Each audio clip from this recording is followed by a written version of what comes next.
plastic surgery to promote the album. Oh no, that's all God's. Welcome back to the Fame Game, starring global pop superstar Heidi Montag and her husband, Spencer Pratt. Thanks for joining us. It's a big day. God blessed us with no rain and only slight winds, nothing more than we experienced on January 7th. Nothing like those imaginary hurricane winds that never existed in the Pacific Palisades.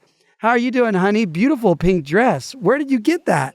Thank you. Yes, as we are sitting in our beautiful former home known as a dirt lot. And it's very clean my here. butt is actually sitting in your former closet, I think. Yeah. And you are, you're like in the shower entry, I would say, right? Maybe in a sink. Yeah. Oh, you're definitely in the sink. Definitely in the sink. You look great in the sink. Yeah. So this week has been really compelling. A lot going on. A lot of different things we've been juggling this week. I had hand, foot, mouth disease. Yeah. So the kids had hand, foot, mouth disease, and they spit in my face and gave it to me. Somehow Heidi made it out unblistered. Please, Jesus, please, because this is the closest we've been together near each other in 10 days. So we had a great anniversary last night. I have a lot going on. Okay. So I had a cameo in Tana Mongeau's campaign with Finesse, and it's on video. So I could not get hand, foot, and mouth. I'm like, I have this in 3 days, and the whole house is surrounded with hand, foot, mouth. Gunnar had hand, foot, mouth. Riker had hand, foot, mouth. And lo and behold, Spencer got hand, foot, mouth. I remember the exact moment Spencer's sitting in the chair, and Riker goes like, and it goes into Spencer's mouth. He goes, I just got hand, foot, and mouth.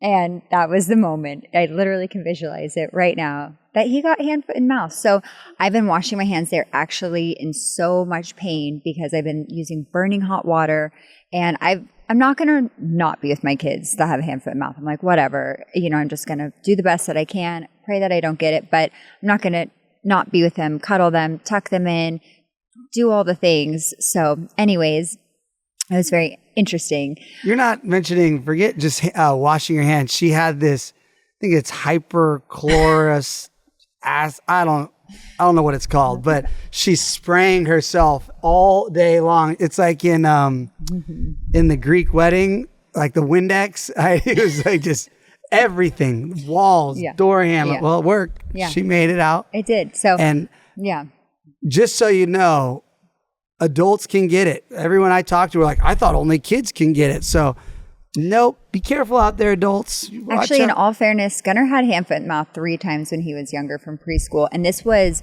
100 times worse than the one that he had before. So this was like a really weird, souped up version of it. But the good news is I never got it in my mouth. Okay. So that's positive. Yeah. Thanks, God. And so I took Gunnar to the doctor because he needed a note to be cleared from school. And the doctor said the bumps are not contagious. So anyone out there, the actual bumps are not contagious. It is a virus. So it's virally transmitted. Yeah. Thank you. But anyways, I made it to the shoot, and it was Riker's birthday. But I was so excited to be a part of this. And it was such a fun production. They were so incredibly professional. It was such a big budget. I just said to her, I'm like, congratulations. This is such a big deal. It was raining, so I woke up early. I had the nannies at the house. I gave them the information about the hand, foot, and mouth. It was their choice to come. Thank God they came. So anyways, I got there. I got there in the rain. I was a few minutes late, but I ended up being right on time. And I get there, and it's this crazy production. There's like 30 extras in the background, which is also so expensive and such high budget. They have a dolly that the camera's on, several different producers. It was a huge deal to be a part of it. So I was honored. Thank you so much, Tana, for including me. Thank you, Finesse. Did you mention I Love New York was on set? Yep, Tiffany from I Love New York was. Terry Joe was there. A lot of legends. Yes. And so I wore the shoes, and they had this outfit for me. They were like, we thought it was very you. Cozy, comfortable, sexy. I absolutely love this outfit. And yeah, so that was great. I also have eye surgery coming up. Oh, and my album cover. I'm shooting my album cover tomorrow. Before the eye surgery. Before the eye surgery. So that's another reason I'm scrambling not to get hand, foot, and mouth. I'm like, no, I have too much coming up. I have the campaign cameo. I have my album cover, and I have surgery. I cannot get hand, foot, and mouth. So I was just praying really hard. Thank you, Lord Jesus, for answering my prayers. Thank you, thank you, thank you. I am getting an upper bluff eye surgery. Also, I'm getting my eyelid muscle tightened because it's lost its elasticity to keep it open the same level as my other eye. And they said it's really common and it happens to most people. So, yeah. But anyways, this doctor only does eyes. And I really love that about him. I had a friend and I saw her results and they look so unbelievably beautiful. I've had this doctor recommended by every single person I've asked, who is the best. And I'm really, really excited. So I'm going to get this upper bluff, just be a little refreshed and then get that muscle done. So, yeah, that's going to be a lot that I'm committing the family to. But this is the only time of year because you can't be photographed for like 4 weeks. And really, you're not fully healed for like 2 or 3 months. So wow. This is my only time of the entire year to get this done. So I crammed in the podcast, crammed in my, changed everything for my album cover that's going to be coming out. And yeah, just trying to get it all done before the eye surgery and before Christmas. Anyways, yeah, my voice still hurts. That's all amazing. The bigger news is we celebrated our 17-year wedding anniversary last night. It was so romantic. We social distanced the entire evening, all the way till I'm not even allowed to go near her side of the bed. So that was. I washed the sheets. So it's been really a memorable anniversary. I won't forget this one. So thank you, Riker, for spitting into my mouth. Do you want to say some of your favorite memories over the past 17 years? You want to give me a love letter? You want to say something? Well, I thought it was funny last night that Heidi was talking about how it's really been, we made it through a lot of challenging years. And I said, oh, not really. Just the last 8 as parents. All the years before that, I can't think of one challenging day that were just so fun with you. And yeah, there was a lot of compared to parenting. No. Yeah, being a parent is adjusting to life after the hills, and that was really challenging. Well, I mean, I had pie. Yeah, but you weren't.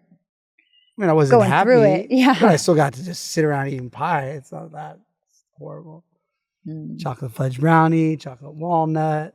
Yeah. Yeah. I was thinking about you last night, as I always do. Oh, you're so lovely. What did you think about? And I had to call Spencer and tell him this woman came up to Spencer at the hotel and that we were eating at, and she looked at him with the most loving, kind, grateful, affectionate face. It, like she was your mom or something. She came up and gave Spencer the biggest hug and genuinely was so happy to see you and so thankful for everything you're doing. And she came up and gave Spencer the biggest hug and just said, thank you so much for everything you're doing. And there are a lot of people that do that to him on a daily basis, who come up and give him that. And it was just really amazing to see the journey that you've been on in your life and how misunderstood you were and playing into this role that really, was just a funny, when we filmed so many things, it was funny because it was just like so silly and out there, and how they translated it with music and editing and other people, it became, it's Frankenbiting and its whole own thing and all that stuff. But to have that much of a change from people's public perception of you is so vindicating and so nice. And for people to appreciate all the hard work that you're doing, it's a big blessing that is the legacy that you are on and that you are leaving and that you deserve, and that fight and that greatness. So I'm just so proud of you, and I'm so thankful that our children get to see that too. And you don't have to put up with what box people put you in life. It's like, no, that's not who I am. That was a phase, and I am not who you say I am. And I just think that's such a big message in this world, especially everybody has, or a lot of people have social media and haters and people that comment, and everyone feels like they know everyone. And anyways, I think that's such a good lesson in life, that you can have another chapter. And Speaking of chapters, pre-order The Guy You Love to Hate Loved. right now. Loved. Past tense. Because now I'm getting hugs. Yeah. Getting hugs. The sequel, obviously, is Maybe. The Guy You Love. So just stay tuned. What a journey. So, yeah, so thankful to be married. 17 years. Best thing I ever did. Do wish we got married sooner. Just I love right when you say away. that. Just didn't even mess around. There's Been people together that for like, 19 there's years. a lot of people on the internet. They're like, don't get married when you're young. Those are my favorite years, being married young. So don't listen to those people. Follow if you your want own to get heart. married young, you get married young. I don't know about getting pregnant young. I've seen a few episodes of Teen Mom. That looks a little hectic. So I don't, that's not something I'm going to advise on.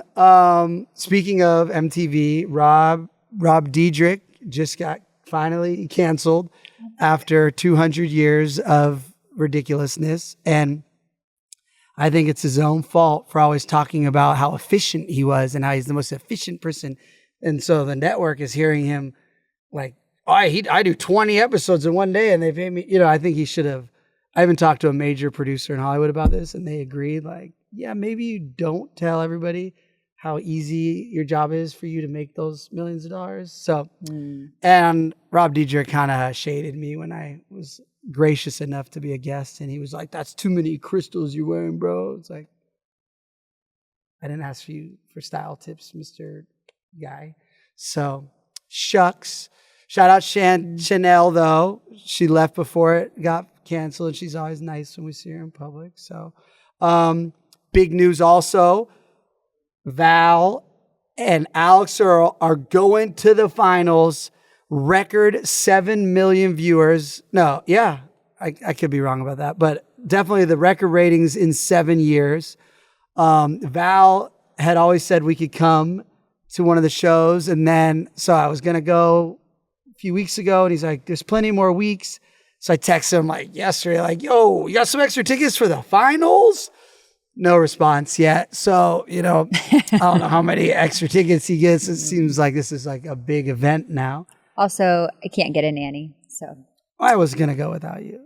Okay, well, yeah, you just have fun. But Alex Earl did invite us to her Meals with Heels or incredible charity is, which that would have been so lovely if we still lived here and it was close by, but we couldn't pull off a 6-hour drive with nannies. But I appreciate getting invited to a very, if you see that invite, it was just like the winner of The Bachelor, Val, Octopussy guy.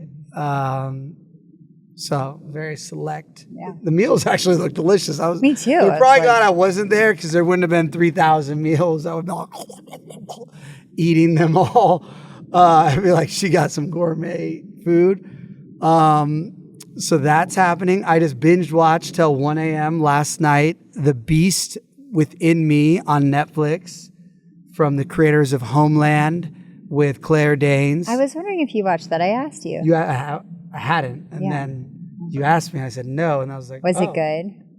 In fast forward with Yeah. subtitles. It's a little eerie. Not really my type of show. Yeah, there's a lot of these shows, since they just want to make more money and spread it out. It could be like 3 episodes instead. I don't even know if it was 12, but I did it in about 3. So it was great if you want to watch it in high speed. Well, I'll ask you for all the spoilers later. So that was great. I don't like scary things or eerie things or disturbing things at all. I love watching scary, eerie, disturbing things because I'm always like, well, if they had a gun, it's not scary anymore. So that's the one thing that I feel like just ruins every single scary movie. What if she had a gun in her purse? What if she had a gun in her fanny pack? What if she had a gun in her car? Like, the bad guys are not scary when the victim isn't a victim. Speaking of guns, since Gavin Newsom banned the world's most popular firearm after bragging about loving guns on the Sean Ryan, I'm not anti-gun or whatever the clown was saying. So I went to obviously purchase whatever he says not to. So I went to the gun store and the guy was like, oh my gosh, it's you. My wife and I were just talking about how much we love you. And I was like, oh, great. He's like, I was telling my wife that this is the perfect role for you in life because you back on that show, you were always finding things out about everybody and like calling people out. And now you're doing it for Karen Bass and Gavin Newsom and Janice Quinones and Armando Contreras. So it was that hummingbird next to you, just that auto was just poetic.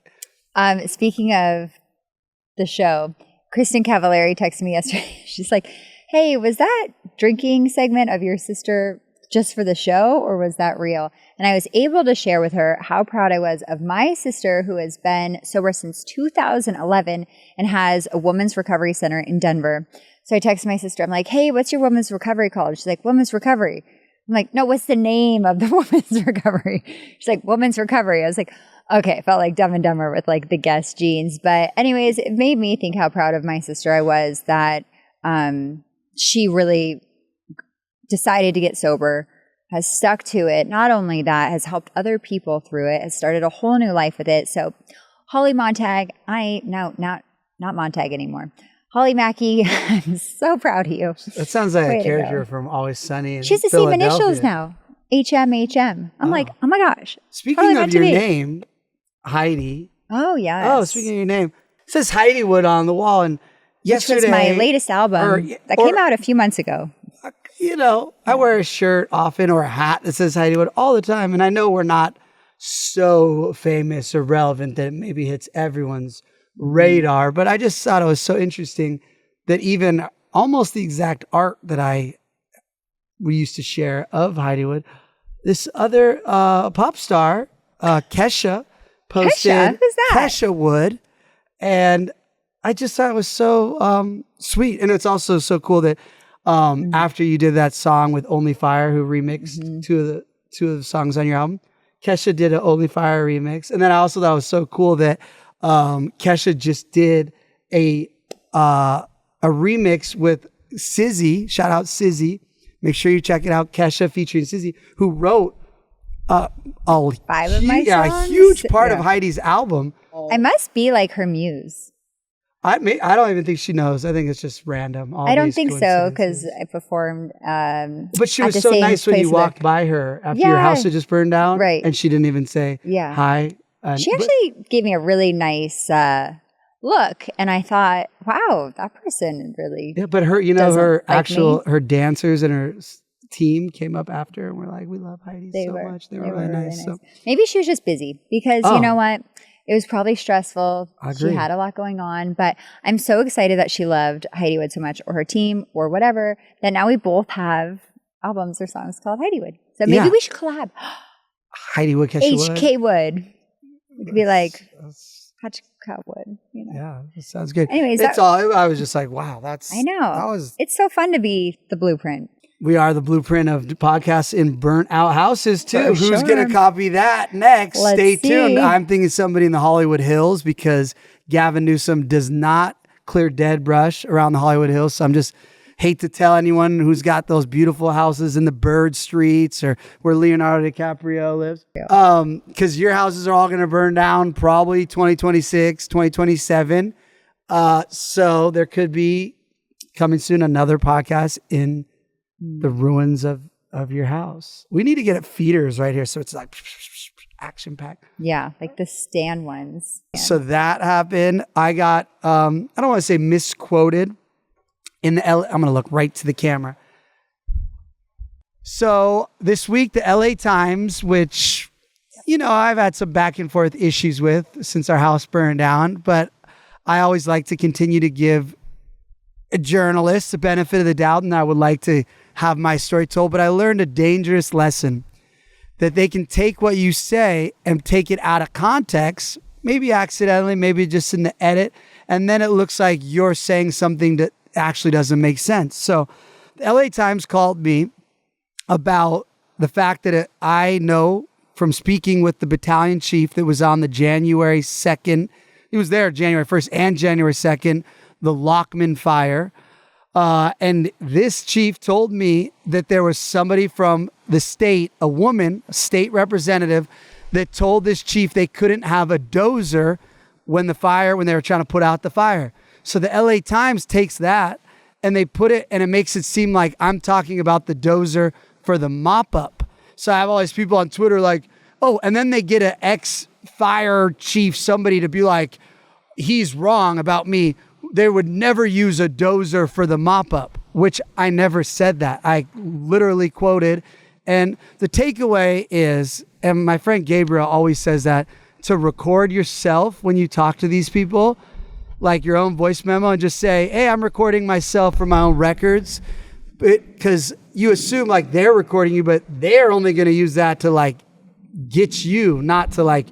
So I called back immediately. I was like, hey, that's not what I said. And she's like, yeah, but it was confusing because you said the fire chief got there December 31st and the fire actually didn't start till January 1st. I said, no. You asked me exactly what the fire chief told me.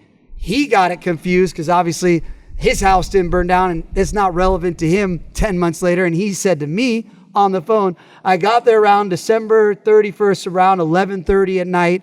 So that's what he said. So I'm not going to lie and mess up his words and say, he got there January 1st. That's not what he said. So I said that. And she's like, yeah, well, it was too confusing because then we would have had to say that you were wrong about when the fire. I said, no, it wouldn't have been. You just say that this was the quote that was said to Spencer from the battalion chief. So it's this whole he said, she said, blah, blah, blah.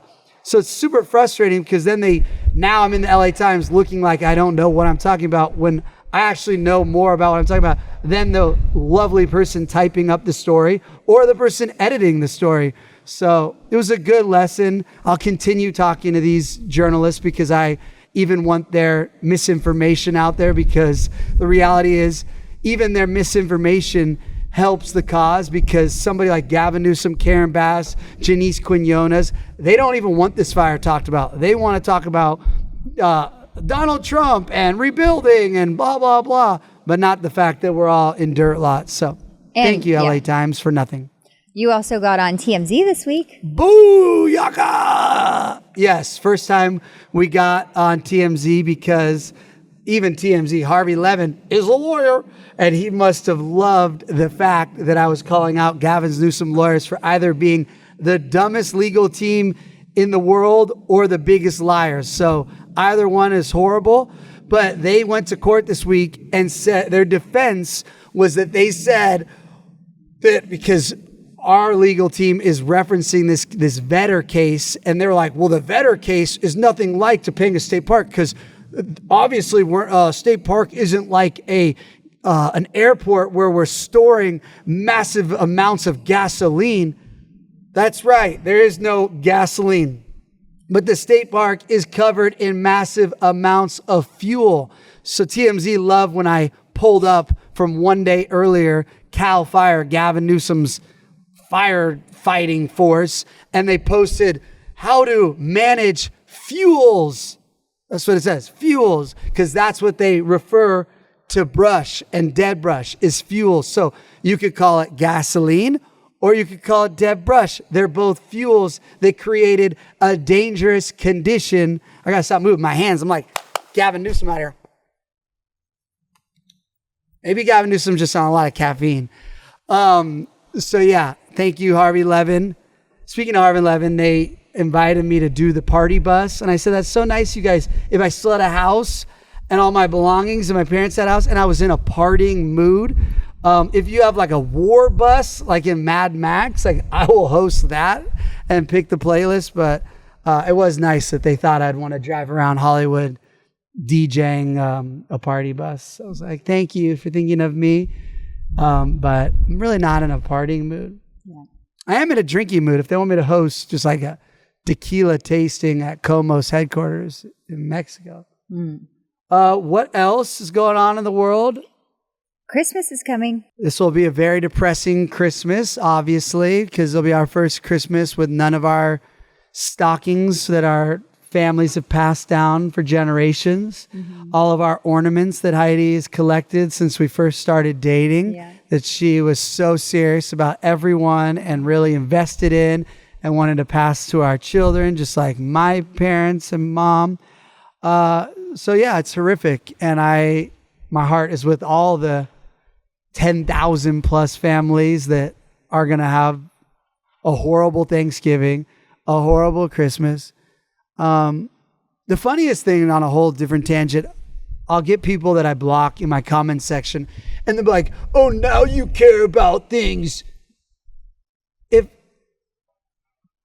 Yes, now I care about accountability. That is correct. But the idea that I was always supposed to be like an advocate for something that didn't happen to my life before, it wouldn't have made sense for me to go to Paradise, for instance, and fight for the community in Paradise for Newsom and letting 85 people burn alive there and letting PG&E get off the hook because he got $208,000. That wouldn't have made sense. Now, for the next fire, I promise you, for the next community that burns down, I will be an advocate for them and I will fight for them. So that's what people miss. I needed to be affected to feel this, to join it, for it to make sense. And that same hater, if I were going after Newsom for the Woolsey fire or Paradise, or if I was going after the Lahaina, people would have been like, look at this guy trying to get attention, clout chasing. He doesn't care. He's the guy just wants to get clicks and views. So you trolls have created an environment where even if people do want to like fight for things, you make it where it's like, oh, they're just doing that for attention, because I see it all the time. But just because you don't speak about things doesn't mean that you're not supportive or do things, or just because everything hasn't been public doesn't mean that either. And that is a part of life. People usually become involved with things that have affected people personally, and that's part of it. And having that empathy and that experience and that change, and this is the circumstance that we're in, and you don't know until you experience certain things. So to that troll that I blocked, potty word at you. So I'm so happy. The air is so much better, I will say. I don't know if it's because all the mud, like I'm like not getting rashy at all. So if you were thinking about rebuilding back in the Palisades, I totally support it now, because as long as there's tsunami rains for like 2 weeks and high winds, the conditions create a very less rashy atmosphere.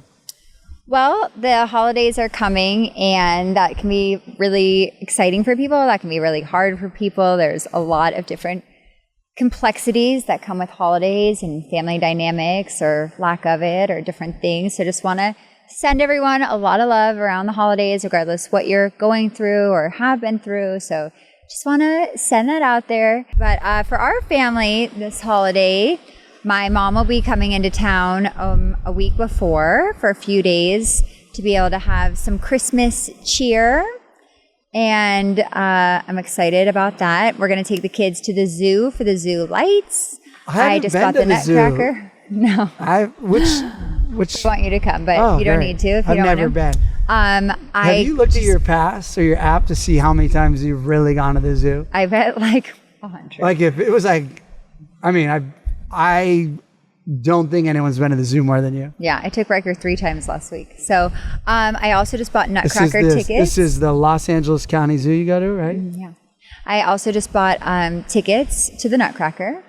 So that's exciting. I bought you one if you want to come. I have a babysitter for Riker. They're all wearing their really tight nutcracking spandex. I got the kid one. It's the most inappropriate show there is. I got the kid one. People say Dance Through the Stars is a little edgy. You go to the Nutcracker. The one that we went to in downtown LA was the closest I've ever been to a sex show. I mean, I don't know if it's still around. We may have gone to like the NC-17 version. They were nude. They might as well have been Skims with the new Skims. They wear tights. Yes. No, they were see-through. They were see-through.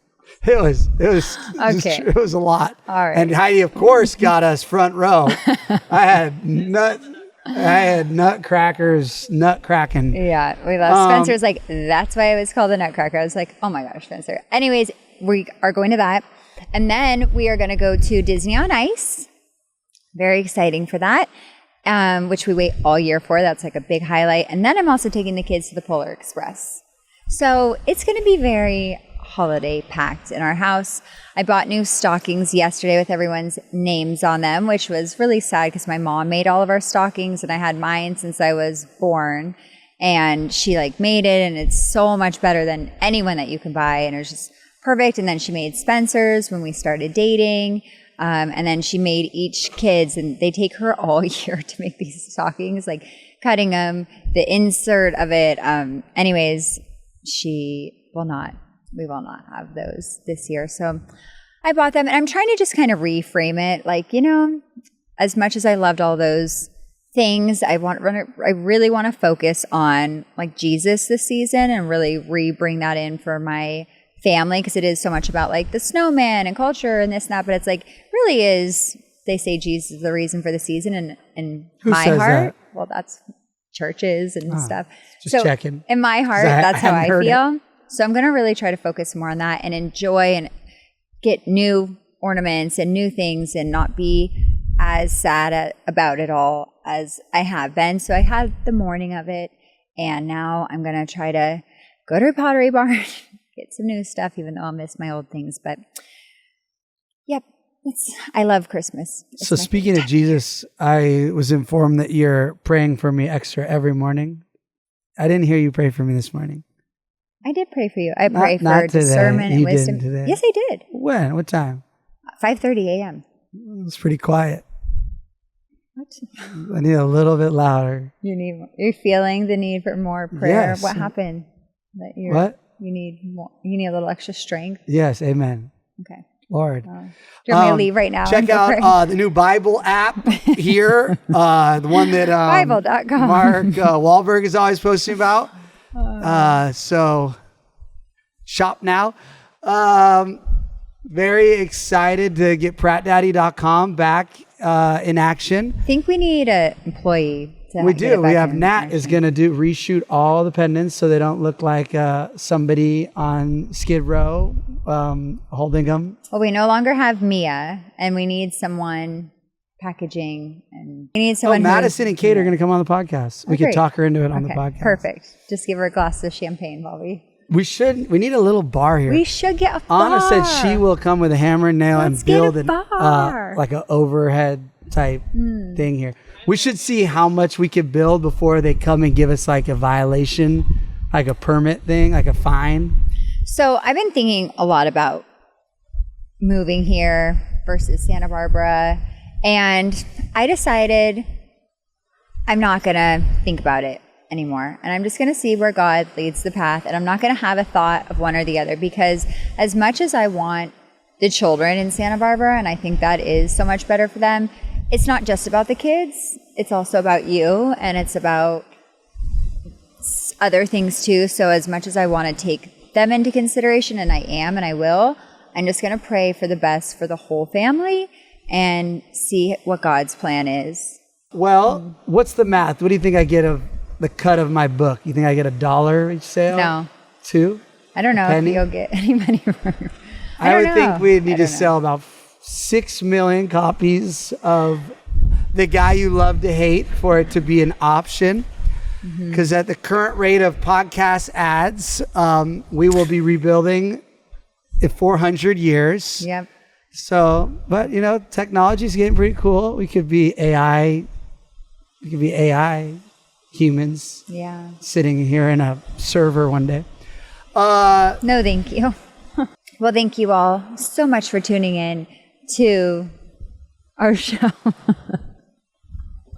The Fame Game. I have a lazy eye now.